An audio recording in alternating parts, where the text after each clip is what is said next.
자, 도둑질, 참 어렸을 때 이제 슬쩍 해본 경험도 있을 수도 있고 없을 수도 있고 서리 뭐 이런 것도 다 해당이 되는 거겠죠.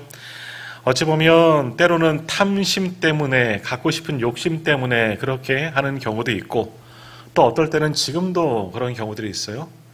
어려워서 살 길이 막막해서 생존 본능으로 어쩔 수 없이 먹고 살고자 막 이렇게 생계형 도둑도 있다는 거예요.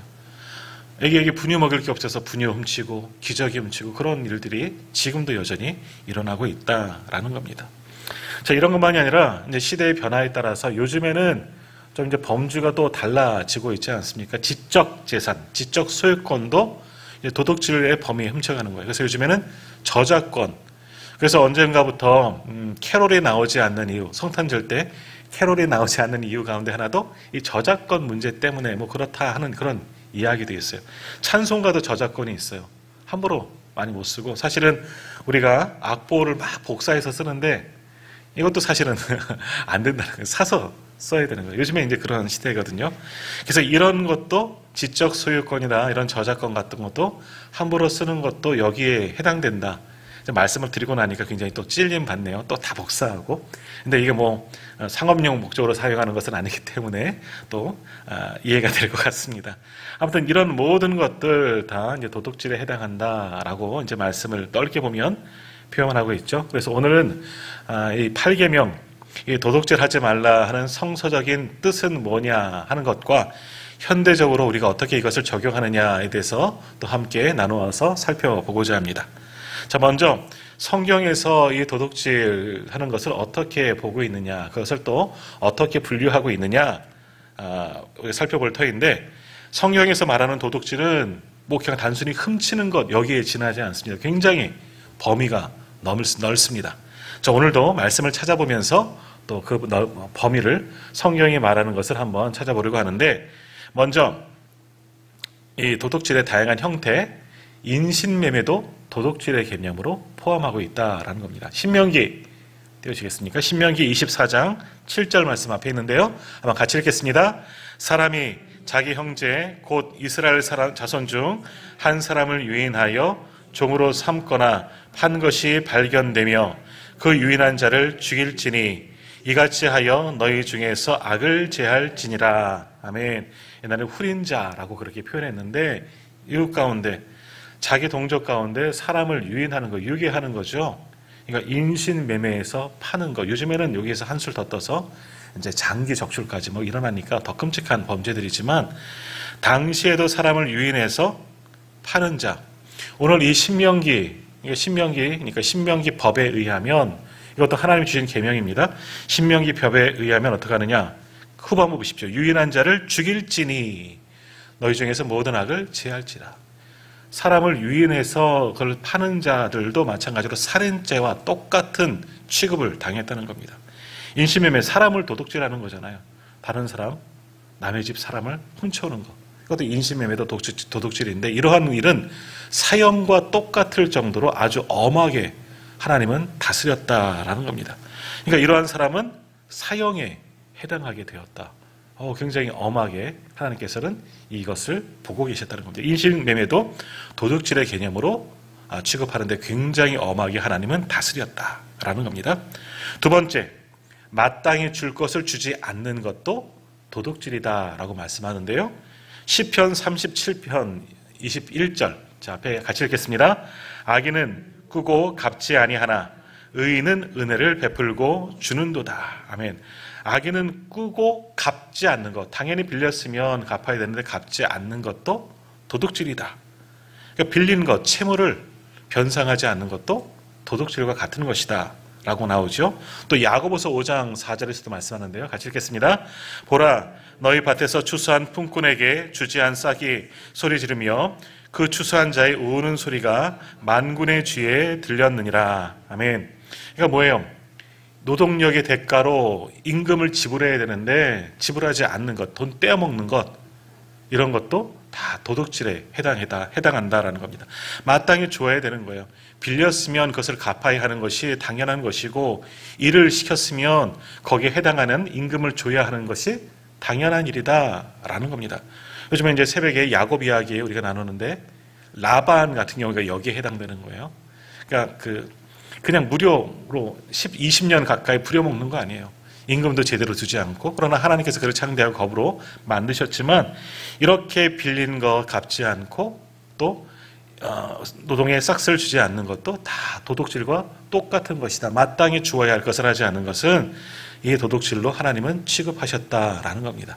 자, 또 어떤 것들이 있느냐? 뇌물도 도둑질에 해당한다라고 말씀하고 있습니다. 자, 출애굽기 23장 8절 같이 읽습니다. 너는 뇌물을 받지 말라. 뇌물은 밝은 자의 눈을 어둡게 하고 의로운 자의 말을 굽게 하느니라. 아멘. 자, 뇌물은 정당하지 못한 대가입니다. 잘못된 결정을 할 수 있게 만들기 때문에 또 다른 사람에게 피해를 줄 수가 있는 거예요. 그러니까 뇌물을 주고받는 모든 것도 도둑질에 해당한다. 다른 사람에게 피해를 입히기 때문에. 그러니까 뇌물을 주고 뭐 청탁을 하는 것도 자리를 사고 파는 거 아니겠습니까? 이런 것도 있고, 내게 유익을 주고 이건 뭐 지금도 뭐 해당되는 것 아니겠습니까? 이런 것들을 위해서 또 다른 3자가 피해보는 일들, 그렇기 때문에 이것도 도둑질과 같은 것이다. 뇌물도 하나님은 도둑질의 범주 안에 집어넣고 이렇게 하지 말라 분명히 말씀하셨습니다. 그러니까 당시에도 이런 일들이 얼마든지 있었다는 거예요. 당시에도 뇌물도 얼마든지 있었으니까 이런 일들이 하나님께서 규정해 주지 않았나 생각되었습니다. 또 네 번째로 정직하지 못한 상거래, 한마디로 사기치는 것도 도둑질이다. 뭐 이건 당연한 것 아니겠습니까? 잠언 21장 6절 말씀 같이 읽겠습니다. 속이는 말로 재물을 모으는 것은 죽음을 구하는 것이라 곧 불려다니는 안개니라. 아멘. 속이는 말로 재물을 모으는 것, 이 사기치는 것도 굉장히 큰 도둑질이라는 거죠. 죽음을 구하는 것이라. 사실 요즘에 이런 일들로 인해서 뭐 신종 금융 사기 범죄 뭐죠? 스팸 뭐 이런 것들 등등으로 인해서 얼마나 많은 사람들이 사기당하고 심지어는 목숨까지 잃는 그런 경우가 있습니까? 말씀 그대로 이루어지고 있지 않습니까? 이런 모든 것도 다 도둑질에 해당된다. 뿐만이 아니라 속이는 말만 나왔지만요. 속이는 말만이 아니라 이 말, 여기서 말은 이 말이 아니라 어떤 말이겠어요? 도량형 말이에요. 속이는 말. 그러니까 뭐라 그러죠? 부피, 도량형을 속이는 겁니다. 그러니까 우리 예전에는 많이 그랬는데 쌀집에서 대박 속이고 뭐 이래서 막 파는 것들, 이런 것도 다 도둑질에 해당하는 것이다. 사람을 죽음까지 몰아넣을 수 있다라는 것이죠. 결국 그러한 것은 바람에 따라 금세 사라져버리는 안개처럼 무의미한 것이다. 이런 일들 행하지 말라. 남을 속이는 말도 하지 말고 속이는 짓거리 하지 말고 사기치지 말라는 겁니다. 이것으로 큰 피해를 보고 불신사회를 조장하게 되는 것이고 또 이로 인해서 죽음을 구하는 것이라 죽음까지 내몰릴 수가 있다는 겁니다. 요즘 많이 그렇지 않습니까? 이런 것들 다 도둑질의 범죄에 속하고 해서는 안 될 항목으로 하나님께서는 제정하여 주셨습니다. 또 다섯 번째 뭐가 있느냐면 고리대금도 마찬가지입니다. 고리대금. 자, 출애굽기 22장 25절입니다. 같이 읽습니다. 내가 만일 너와 함께한 내 백성 중에서 가난한 자에게 돈을 구워주면 너는 그에게 채무증자같이 하지 말며 이자를 받지 말 것이며. 아멘. 자, 이 말씀에 보면 너무너무 어려워서 살 길이 막막해서 이웃들에게 또는 친척들에게 돈을 빌리는 경우가 생길 수도 있다는 거죠. 당시 사회 어려웠으니까. 근데 이제 동독 중에서는 어떻게 되느냐? 정말 가난한 사람에게 빌리는 자들에게는, 구워주는 사람들에게는 이자를 받지 말라라고 하나님은 제정하여 주셨습니다. 뭐 다른 목적으로 하는 것은 그럴 이자도 붙일 수가 있겠지만 정말 너무나 어려워서 생계형으로 살기가 막막해서 돈을 빌리는 가난한 사람들에게는 이자를 받지 말라. 그것이 이제 하나님의 법이다라는 거죠. 여기 이 말씀 가운데 채권자 같이 하지 말라. 고리대금 업자처럼 과도하게 이자 붙여서 그것을 해먹지 말라. 사채업자처럼 그렇게 해먹지 말라라고 말씀하는 겁니다. 그러니까 지금도 그렇죠. 우리 사회에서 이제 금융 법이 정하는 그런 규정된 이자는 뭐 정당한 것입니다. 우리가 은행에 맡기고 또는 투자해서 얻는 것들은 정당한 것이라 볼 수 있지만, 그러나 개인 거래 간에, 은행 그런 거래가 아니라 개인 간에 있어서는 어느 정도 서로를 존중해주고 정말 저 분의 돈을 빌리는 사람의 사정이 너무너무 딱하면 이렇게 하라. 부당한 이자로 줘서 그 사람의 인격을 손상시키든지 삶이 더 막막하게 만들든지 이렇게 해서는 안 된다. 하나님의 백성들은 그렇게 하지 말라. 과도하게 이자 받지 말라. 이것도 말씀하고 있고요. 그러나 그것을 넘어서는 행위는 역시 도둑질이다. 하나님의 말씀을 어기는 행위이기 때문에 이 모든 것도 도둑질이다 라고 말씀합니다. 자, 여기까지는 우리 삶에서 일어날 수 있는 그런 도둑질이에요. 인신매매, 또 마땅히 줄 것을 주지 않는 것, 또 뇌물, 사기치는 것, 고리대금, 우리 삶 속에서 해서는 안 될 그러한 도둑질의 개념이겠죠. 성경이 규정하고 있는 도둑질입니다. 근데 여기 하나 더 있습니다. 11조와 헌물을 드리지 않는 것도 도둑질이다 말씀합니다. 말라기 3장 8절 말씀, 잘 아는 말씀입니다. 말라기 3장 8절입니다. 같이 읽습니다. 사람이 어찌 하나님의 것을 도둑질하겠느냐. 그러나 너희는 나의 것을 도둑질하고도 말하기를 우리가 어떻게 주의 것을 도둑질하였나이까 하는도다. 이는 곧 11조와 봉헌물이라. 아멘. 하나님의 것을 도둑질한다라고 하나님께서 규정하고 있습니다. 무엇을? 11조와 하나님께 드리는 봉헌물, 모든 예물들을 가리키는 거예요. 자, 여기에는 어떤 사상이 가리켜 있느냐? 우리의 모든 소유는 누구의 것이다? 하나님의 것이라는 거예요. 하나님께서 우리에게 주시는 거예요. 주시는 것이지만 우리가 살도록 모든 것을 맡겨 주시는 거예요. 그러니까 모두의 소유는 하나님의 거예요. 우리도 하나님의 것이기 때문에 우리에게 주시는 모든 것도, 우리가 이 땅을 살아갈 때 필요한 모든 것은 다 하나님께서 주셨다는 것이죠. 하나님께 드리는 겁니다. 그 가운데 다 드린 것이 않고 10분의 1을 구별하여 11조를 드리는 것, 이거 정말 하나님의 것이죠. 그 외에 모든 봉헌물, 당시로 말하면 번제, 소제, 속건제, 화목제, 속제제 있겠지만 이렇게 하나님께 예물을 드리는 모든 것들은 하나님의 것이다. 그런데 이것을 하지 않는 행위는 도둑질이다. 하나님께서 아주 질책하고 계시는 겁니다. 특별히 누구의 것을 훔쳤다 그래요? 나의 것을 도둑질하였다. 하나님의 것을 도둑질하였다. 근데 그것을 알지 못하다면 모든 것, 내게 주신 모든 것은 하나님의 것입니다. 이것을 인정하지 않으면 내가 뭘 하나님 것을 도둑질했습니까? 단순히 내가 11조 안 드린 건데 이게 어떻게 하나님의 것을 도둑했느냐, 이렇게 따질 수가 있다는 것이죠. 그러나 우리가 전제할 것은 우리의 모든 소유는 하나님의 주신 것, 내 생명 나조차도 하나님의 것이라는 거죠. 그러니까 우리에게 주신 모든 것, 그 가운데 구별돼서 드릴 것은 하나님의 것이다 해서는, 드려야 할 것을 하지 않은 것은 정말 하나님의 것을 훔친 것과 마찬가지이다. 성경은 그렇게 규정하고 있습니다. 더욱이 이제 사도행전에 보면 우리가 잘 아는 아나니아와 삽비라 부부 이야기 알지 않습니까? 하나님께 서운했죠.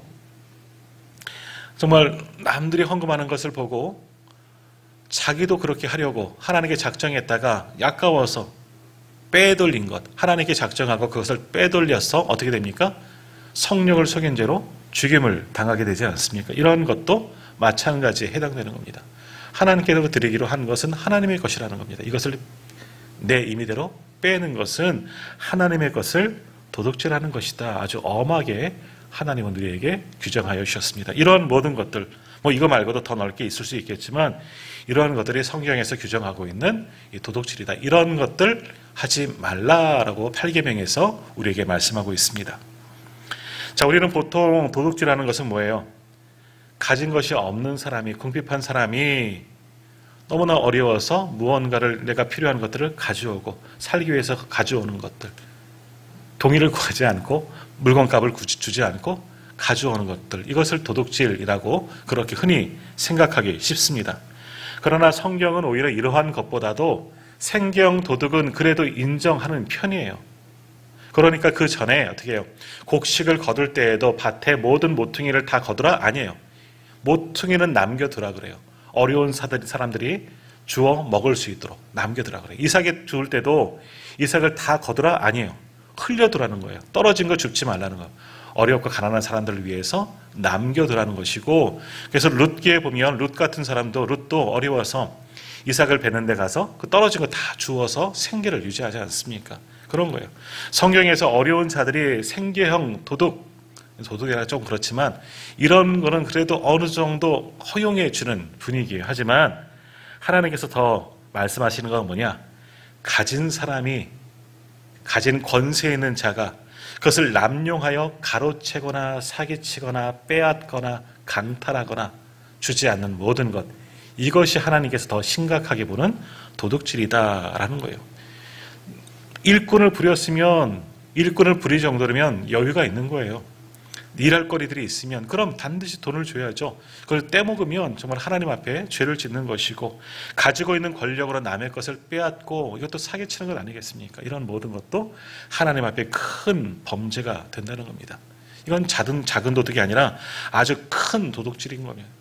어려운 사람들이 생계형, 이것도 해서는 안 되지만, 그러나 이러한 사람들 또 하나님께서는 분명히 조금 이따 말씀 보겠지만, 도둑질을 하면 하나님께서는 반드시 배상하라 그래요.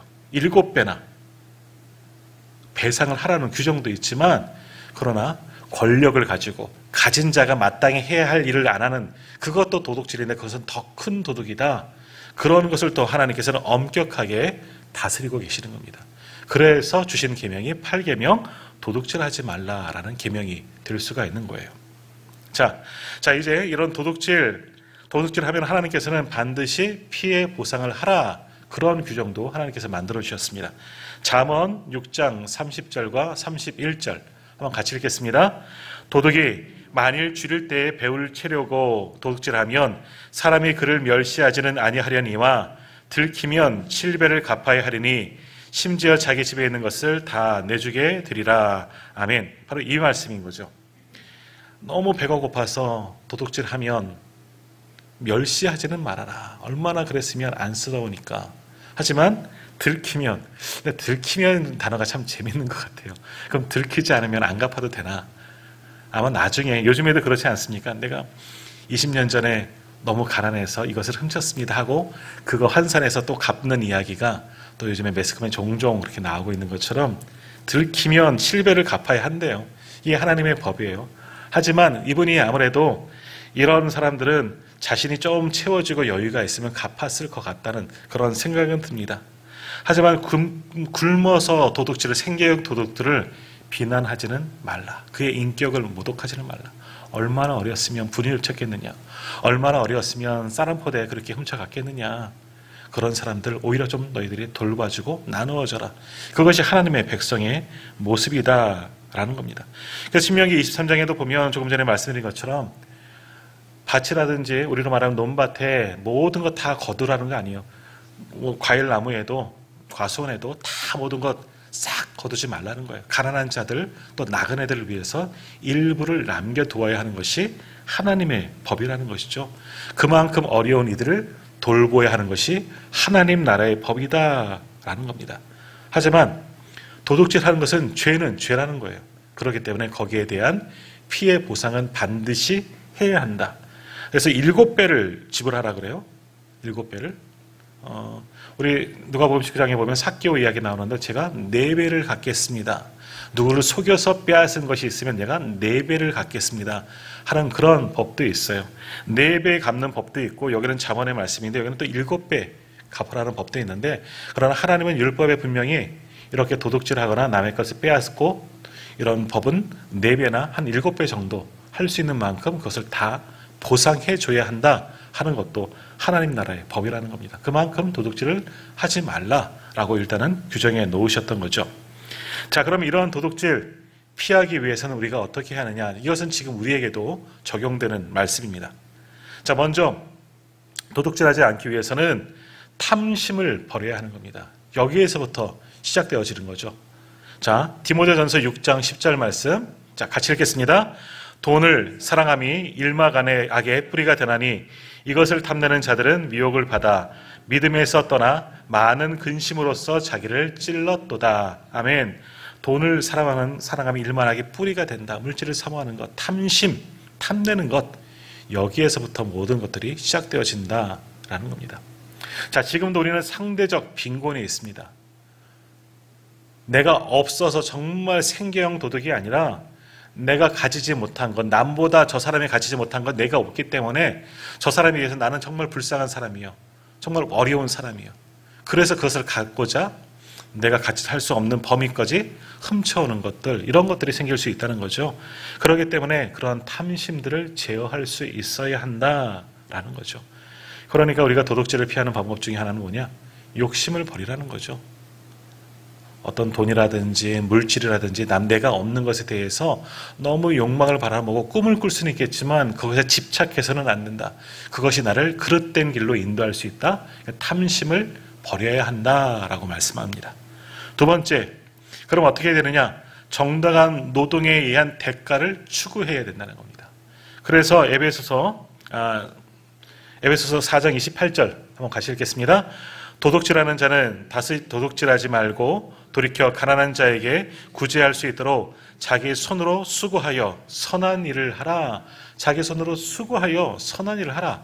또 그 다음 말씀 보겠습니다. 데살로니가후서 3장 10절입니다. 같이 읽습니다. 우리가 너희와 함께 있을 때에도 너희에게 명하기를 누구든지 일하기 싫어하거든 먹지도 말게 하라 하였더니, 아멘. 이 말씀 너무나 잘하는 말씀이죠. 일하기 싫거든 먹지도 말라.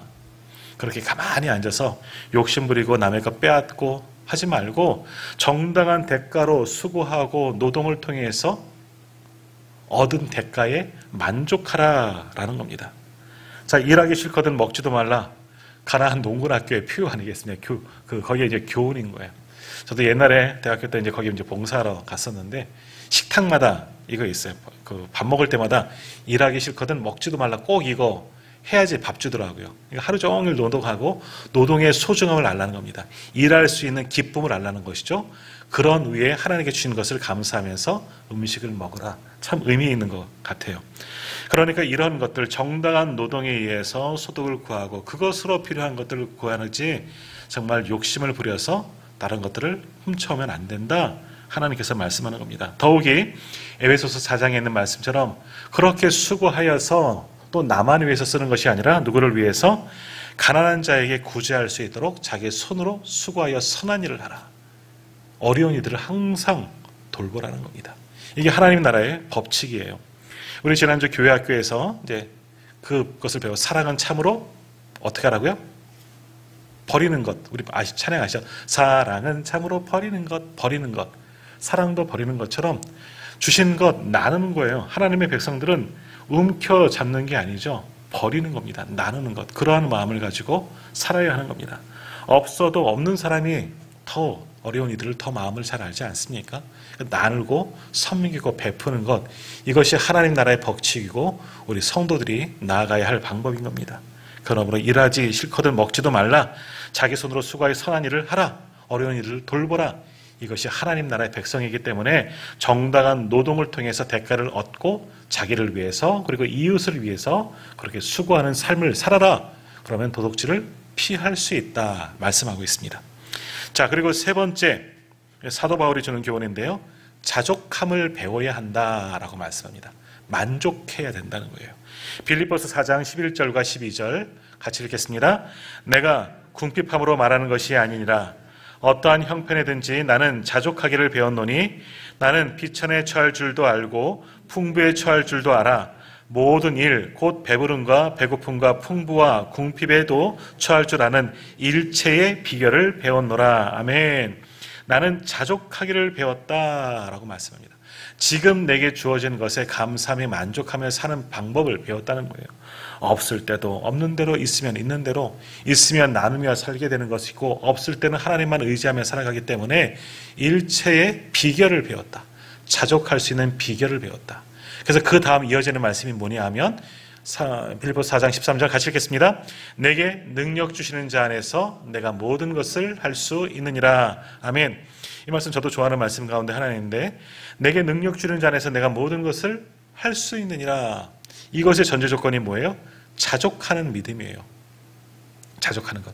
하나님이 오늘 나에게 주시는 것에 만족할 수 있는 거죠. 많든 적든 그것이 매일매일 살아갈 수 있도록 하나님께서는 일용할 양식을 공급하여 주시는 것이기 때문에 그것에 만족하는 거예요. 그럼을 통해서 또 있을 때는 나누고 없을 때는 능력 주시는 자를 의지하는 거죠. 그렇기 때문에 있거나 없거나 나는 뭐든지 감당할 수가 있다라는 거예요. 자족하는 법을 배우면 오늘 하루에 만족하고 오늘 삶에 만족하며 자족하며 살아가면 모든 것을 감당할 수 있다는 거죠. 왜? 하나님께서 우리에게 능력 주시고 함께 하시기 때문에. 내가 부유하게 사는 것도 하나님의 은혜고 내가 궁핍한 것도 하나님의 은혜예요. 조금 이따 잠언에 이제 말씀 보겠지만, 그러니까 거기에 만족하면서 있을 때는 나누고 베풀고 섬기고 없을 때는 하나님을 의지하면 돼요. 하나님을 의지하면 하나님께서 또 다른 방법으로 우리를 기이하게 채워주시기 때문에. 엘리야 보십시오. 궁핍하여 죽게 될 때 어떻게 됩니까? 하나님이 그를 찾아와 위로하여 주시고 까마귀를 턱에서도 떡과 물을 공급하여 주지 않으셨습니까? 고기를. 그러기 때문에 살아가는 거예요. 그러니까 하나님의 사람들은 하나님을 의지하는 겁니다. 사실 우리는 하나님의 소유이고 그리고 빈몸으로 태어나서 빈몸으로 가는 것 아니겠습니까? 그런데 빈몸으로 태어나서 살아가는 동안 하나님께서 필요한 모든 것들을 공급해 주시는 겁니다. 시시때때로 필요한 때마다 하나님은 적절한 것 때 우리에게 적절한 것들을 공급해 주시는 겁니다. 그 주심에 만족하며 살 수가 있어야 되는 거죠. 그것이 바로 자족하는 법을 배우는 것이고, 그럴 때 주님의 능력 안에서 모든 것을 감당할 수가 있는 겁니다. 자, 오늘 예배하는 성도님들도 자족하는 법을 배우시길 바랍니다. 그리고 그것을 가지고 하나님께 받은 은혜에 감사하면서 또 하나님을 의지하면서 이 땅 가운데 정말 하나님의 은혜로 모든 것 할 수 있습니다. 내가 많은 것 가져야만 할 수 있는 것이 아니라 일체 아무것도 없어도 하나님의 능력으로 감당할 수가 있는 겁니다. 많은 지식이 있어서 지혜로운 게 아니라 하나님이 주시면 지혜로운 거예요. 하나님의 능력 주시면 다 감당할 수가 있는 거예요. 더욱더 하나님만을 의지하고 하나님께 주신 것에 자족하는 일체의 비결을 가지고 살아가는 저와 우리 성도님들 다 되시기를 바랍니다. 자, 네 번째, 이제 마지막으로 우리의 삶의 우선순위가 무엇인지 분명히 하면 이런 도둑질도 피할 수가 있다는 거예요. 디모데전서 6장 17절 말씀 같이 읽겠습니다. 내가 이 시대에서 부한 자들을 명하여 마음을 높이지 말고 정함이 없는 재물에 소망을 두지 말고 오직 우리에게 모든 것을 후히 주사 누리게 하시는 하나님께 두며. 아멘. 맨 마지막에 있는 말씀, 누구에게 우리의 소망을 두라? 하나님께 두라는 거죠. 하나님께 두면 되는 겁니다. 우리의 모든 삶의 우선순위 하나님 나라를 소망하며 하나님께 두면 탐심도 생기지 아니하고요, 자족하는 마음도 생기지 아니하고요, 궁핍한 마음도 생기지 않은 거예요. 하나님 나라 바라보면 모든 소망이 거기에 있는 거예요. 그러니까 이 땅의 삶은 잠시 잠깐이기 때문에 영원한 하나님 나라를 바라보며 소망하면 이 땅에 살면서 재물이 없어도 은혜의 삶을 누리며 살 수가 있다는 거죠. 그러면 악한 것, 죄된 것에서 멀리 떠난 거룩한 하나님의 백성답게 살 수가 있다는 겁니다. 그래서 이러한 비밀을 안 이제 아골이라는 사람이 잠언 30장에서 이렇게 기도했습니다. 잠언 30장 8절과 9절 말씀을 한번 같이 읽도록 하겠습니다. 잠언 30장 8절과 9절입니다. 곧 헛된 말과 거짓말을 내게서 멀리하옵시며 나를 가난하게도 마옵시고 부하게도 마옵시고 오직 필요한 양식으로 나를 먹이시옵소서. 혹 내가 배불러서 하나님을 모른다 여호와가 누구냐 할까 하오며 혹 내가 가난하여 도둑질하고 내 하나님의 이름을 욕되게 할까 두려워함이니이다. 아멘. 자, 아굴의 잠언. 아굴은 하나님께 기도합니다. 나를 가난하게도 마옵시고 부하게도 마옵소서. 적당하게 살아갈 수 있도록 매일매일 필요한 양식으로 나를 먹이시옵소서. 주교대문의 고백처럼 일용할 양식을 주시옵소서라는 고백처럼 부하게도 마시고 가난하게도 마시고, 이왕이면 부자가 되면 좋겠죠. 그러면 더욱더 하나님을 그것으로 경배할 수도 있고 주의 일을 쓸 수도 있고 어려운 일을 돌볼 수 있게 부자가 되면 좋겠다 생각할 수도 있습니다. 그런데 그렇지 않은 이유가 나옵니다. 왜? 내가 배불러서 하나님을 모른다 여호와가 누구냐 할까 하오며. 많은 물질이 많으면 물질이 우상이 되는 겁니다.